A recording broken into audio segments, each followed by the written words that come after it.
ترجمہ اس کا یہ ہے کہ اے لوگو، ہم نے تمہیں مرد اور عورت سے پیدا کیا اور اس کے بعد تمہیں مختلف گروہوں یعنی قومیتوں اور قبائل میں تقسیم کیا. کسی کا تعلق کسی زبان اور نسل کے سلسلے سے ہے، کسی کا اور سلسلے سے. قبیلے بھی اسی طرح پہلے زمانے میں ہوتے تھے، اب بھی بہت سے ہمارے علاقوں میں ہوتے ہیں. تو وہ مختلف قبیلے بھی بنائے، مختلف قومیتیں بھی بنائیں اور مختلف قبیلے بھی بنائے. لیکن فرمایا لتعارف، ان تمام قبیلوں اور تمام قومیتوں کا مقصد در حقیقت یہ ہے کہ تم ایک دوسرے کو پہچان. یعنی یہ قومیتیں یا قبیلے یہ کسی شخص کی فضیلت یا دوسرے پر اس کی فوقیت جتانے کے لیے نہیں ہے، صرف اس لیے کہ پہچان ایک دوسرے کو پہچان لے کہ بھئی بعض اوقات ایک ہی جیسا نام ہوتا ہے تو اس کے ساتھ اگر ایک ہی نام لیا جائے تو بہت سے لوگ جو ہیں وہ پہچاننے میں دشواری ہوگی ان کو کہ کون سے کس شخص کا نام لیا جا رہا ہے. تو اس کے ساتھ ایک نسبت لگا دی جاتی ہے کہ بھئی یہ فلاں قبیلے کا یا فلاں قوم سے تعلق. صرف پہچاننے کی حد تک ہم نے یہ قبیلے اور یہ قومیتیں رکھی ہیں، لیکن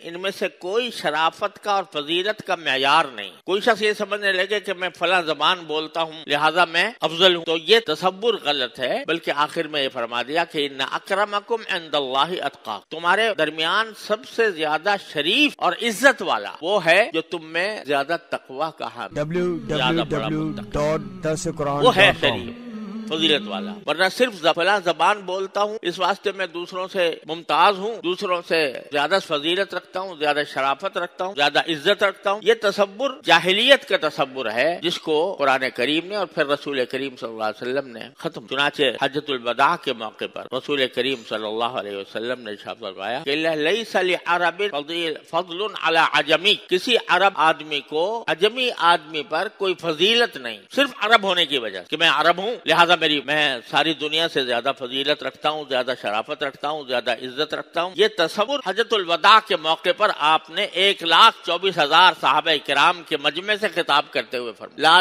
لا فضل لعربی علی عجمی ولا لاحمر علی اسود، اور نہ کسی گورے کو فضیلت حاصل ہے کالے پر. کوئی آدمی جیسے آج کل یہ نسل پرستی چل رہی ہے، یہاں تک کہ مہذب ترین ملکوں کے اندر جن کو مہذب ترین کہا جاتا ہے، امریکہ میں اصل باشندے وہاں کے کالے تھے اور باہر سے لوگ آ کر انہوں نے ان کے ساتھ ظلم و ستم کر کے بہت سو کی جو نسل ہی مٹا دی اور بہت سے جو باقی رہے وہ کالے ہیں. تو وہ کالوں کو وہ حقوق دینے کو تیار نہیں ہیں جو گوروں کو حاصل ہے. بعض جگہ تو قوانین اس قسم کے اور بعض جگہ قوانین نہ ہو، لیکن تعامل اور معاملہ یہی ہے کہ گوروں کو جو مقام دیا جاتا ہے وہ کالوں کو نہیں دیا. رسول کریم سرور عالم صلی اللہ علیہ وسلم نے خطبہ حجۃ الوداع کے موقع پر پورے باشگاف الفاظ میں کہہ دیا کسی عرب کو فضیلت نہیں عجم. حالانکہ اگر دیکھا جائے تو اس لحاظ سے عربوں کی ایک فضیلت ہے کہ قرآن ان کی زبان میں نازل، نبی کریم صلی اللہ علیہ وسلم ان میں تشریف لائے اور جتنی احادیث جس کے ذریعے ہمیں دین پہنچا وہ ساری عربی میں ہے. اس لحاظ سے ان کو ایک امتیاز تو بے شک حاصل ہے، لیکن وہ اس لیے نہیں کہ وہ عرب نسل سے تعلق رکھے، بلکہ اس لیے کہ وہ قرآن کے متبع ہے یا اس لیے کہ وہ نبی کریم صلی اللہ علیہ وسلم کی سرزمین میں پیدا ہوئے ہیں، مبارک سرزمین میں پیدا ہوئے. اس لحاظ سے ہمیں عربوں سے محبت. لیکن اگر معاملہ آ جائے فضیلت کا اور شرافت کا تو ابو جہل بھی عرب تھا، ابو لہب بھی عرب تھا، لیکن قرآن نے نام لے کر اس کے اوپر لعنت کی، تبت یدا ابی لہب. صرف عربی نہیں تھا،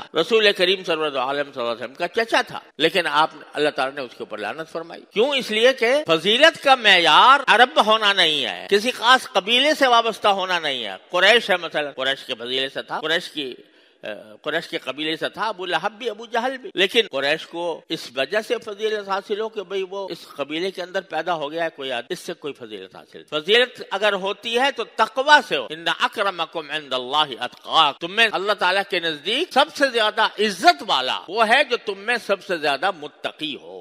دیکھنے میں خواہ کیسا بھی لگ رہا ہو، دیکھنے میں معمولی آدمی نظر آتا ہے، لیکن کیا پتا اس کا اللہ تبارک و تعالیٰ سے کیا تعلق، اللہ تبارک و تعالیٰ سے اس کا دل کس طرح جڑا ہوا ہے. تو اس واسطے یہ جملہ جو ہے نا ان اکرمکم عند اللہ اتقاکم، یہ اس سارے تکبر اور سارے فخر و ریاکاری کے تمام اسباب کو ملیا میٹ کر کے یہ فرمایا گیا کہ اپنے سے بہتر اس شخص کو سمجھو جو تم سے زیادہ متقی ہو.